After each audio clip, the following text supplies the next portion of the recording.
Now, South Florida teachers claiming they're treated like criminals when they're investigated by Miami-Dade Public Schools. Tonight, the I-Team investigates what happens with teachers in trouble. The alleged problems go way beyond procedure. Some teachers are also outraged over how long it takes to complete an investigation. Tonight, one veteran teacher is sharing her time.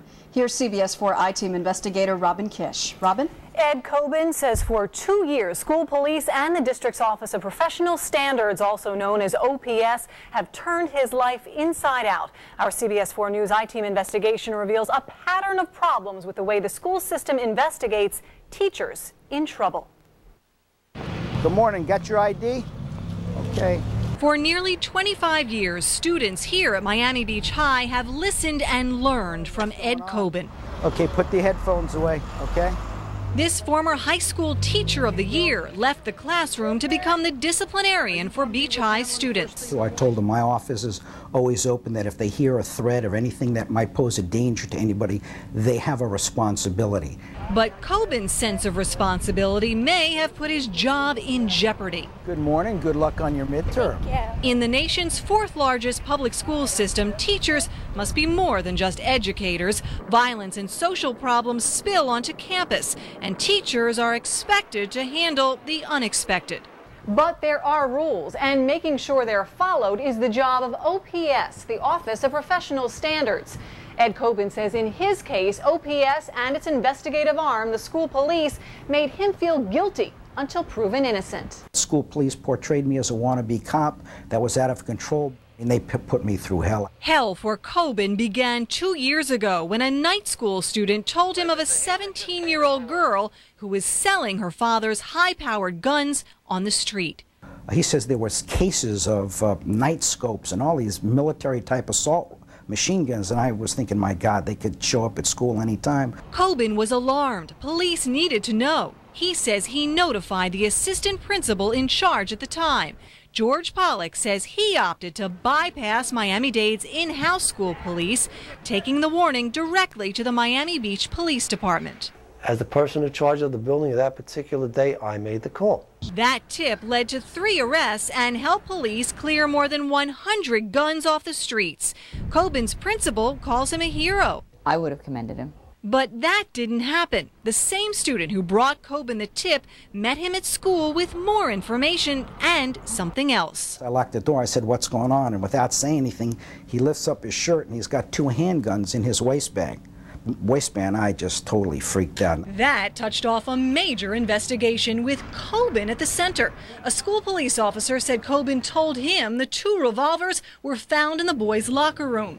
And school police took 2 statements from the student saying Cobin told him to bring the guns to school, a position he maintains to this day.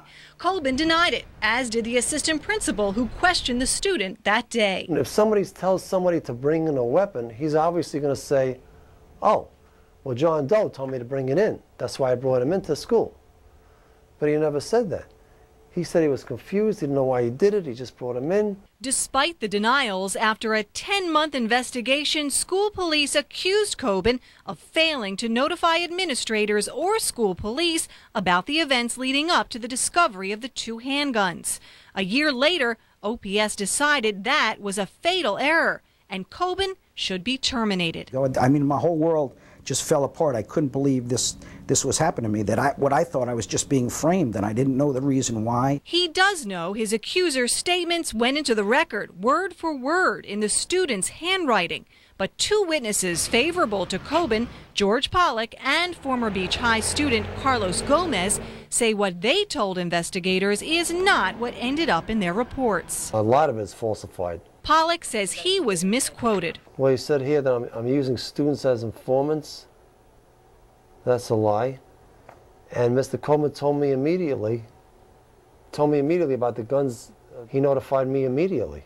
Gomez says he handwrote his statement to school police on a blank piece of paper, not on this incident report form. Yeah, basically, I didn't write it. Cobin and his union decided to fight. His termination was reduced to a written reprimand, which he signed in protest. His case so alarmed the union, the United Teachers of Dade decided to take on OPS. I will tell you, this is the single worst investigatory setup for discipline that I have seen. okay? At this school board meeting, the union called publicly for OPS to provide due process during personnel investigations. OPS is a star chamber, and the people that have historically run it use it to build their power, a power base of fear. School board member Dr. Robert Ingram asked OPS to provide this 2-year report of its cases. The report outlines more than 900 personnel investigations, the average case taking 109 business days. We found school police placed teachers under a cloud of criminal suspicion for such non-criminal allegations as grade changing, review of FCAT questions, and teaching a class without proper certification. That case took 221 business days before it was deemed unsubstantiated. District officials say there were serious problems with the way personnel investigations were handled over the years, and now, under a new administration, changes are underway. We have streamlined the process to conclude investigations more quickly. We've created a civilian investigative unit to allow non-police to investigate non-crimes. We have created a notification process so that employees know that they're being investigated. Good morning, guys. For Ed Cobin, the changes come too late. Saying the investigation damaged his reputation, he plans to sue the district. He worries his case is already having a chilling effect among other teachers and administrators who may stay silent the next time a student has information about crime on campus. And I'm sure in their mind they're less likely to come forward and pursue what's going on. They don't want to get involved. Look what happened to Cobin. And that just puts the kids at a further risk. Ed Cobin wants answers about how the investigation was handled, including the alleged discrepancies in the witness statements. He says he and his lawyer have asked the Miami-Dade State Attorney's Office Public Corruption Unit to investigate. Robin Kish, CBS 4 News.